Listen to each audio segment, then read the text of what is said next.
你好，我是蕊希，花蕊的蕊，希望的希。今天你还好吗？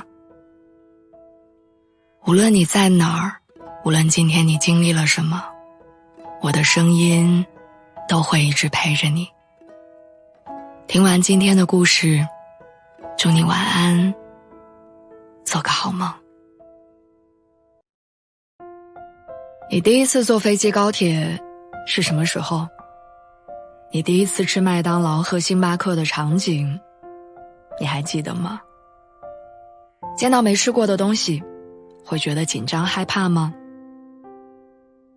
我记得我第一次喝星巴克是来北京工作之后，几个同事午休完一块儿去买，我跟着一起走进店里。我完全不懂黑咖啡、拿铁、卡布奇诺它们之间有什么区别，但是为了不露怯，我很快速地学着上一个同事点了一杯冰美式。我生怕被别人发现我从来没有喝过星巴克，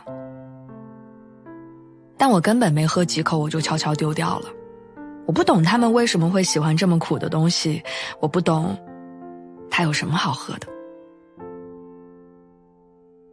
提起这一段，是因为最近在抖音上刷到一个博主叫做打工仔小张，他的视频内容很简单，教你如何吃海底捞，如何坐高铁，如何订酒店。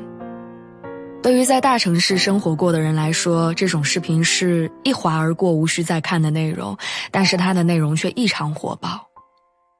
是因为在这片土地上还有很多很多人，他们从来没有出过远门，没有吃过麦当劳，他们不知道要如何在大城市里面租房。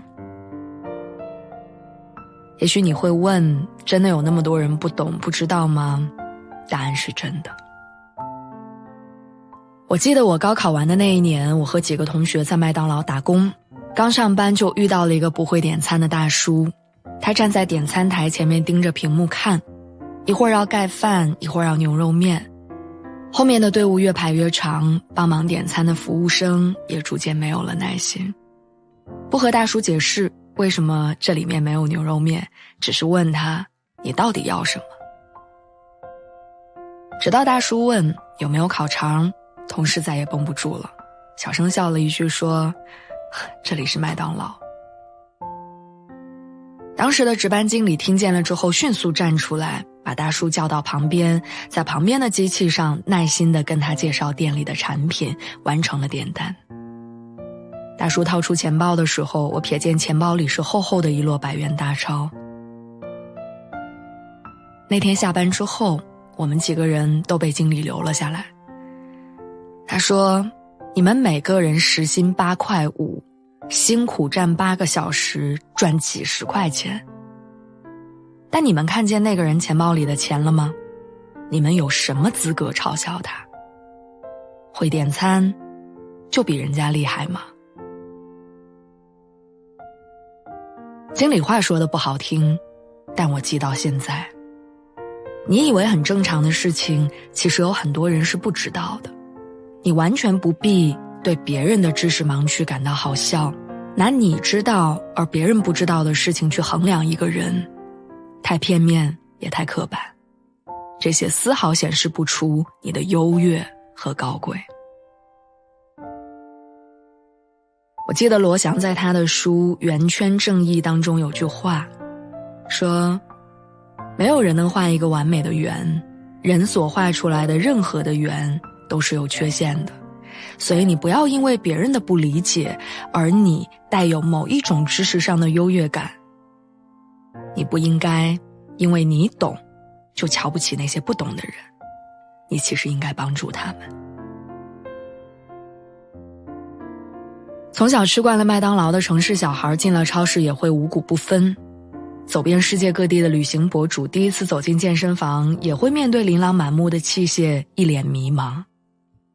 世界很大，总有你不曾涉及的领域，也总有你没有学会的本领。小张的视频除了科普这些知识之外，更大的作用是他特别温和暖心地告诉你，即便你没有坐过飞机高铁，即便你没有吃过海底捞，没有喝过星巴克，也不必感到自卑和羞怯。他会告诉你说，买杯饮料而已，不用紧张。大小城市的差异和生活环境的不同，造就了我们每一个人不同的人生阅历。有人在老家花1块钱坐公交车就可以走遍一座城市，也有人在北上广深的地铁上花了10块钱，还没有到达目的地。有人从小就逛百货商场，有人在集市上置办年货。我们之间的区别没有高低之分。有一天你会坐上地铁看看，有一天我也会想要去小城里走走。谁也不用自卑羞愧，当然，谁也不必自得和骄傲。年纪越大，你掌握的技能就会越多。曾经那个站在麦当劳门外酝酿措辞要怎么点单的你，慢慢的会驾轻就熟的习惯了各种生活的场景。我想起实习的那一年，我去广东出差，我从来没有吃过粤菜，什么都没吃过，也不敢问，生怕别人看出我的无知和困窘。但是我现在不了，我看到不认识的牌子会大方地问售货员，吃到没有吃过的东西，我会找服务员询问。有时候我就在想，到底是什么给了我如今好意思开口问的勇气呢？是我年纪越来越大，脸皮越来越厚吗？是我钱越挣越多，所以有了底气吗？我想，好像都不是。应该是我一次一次化解或者战胜了那些窘境，然后我发现，曾经让你慌乱的那些事情也不过如此，他们根本不需要你的紧张和怯懦。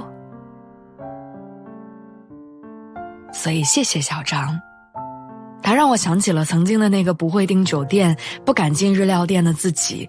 如今，这个经历多一些的我想要告诉你，你不必紧张和在意那些你人生中的第一次。从容的面对不会丢人，真诚才是人生的必杀技。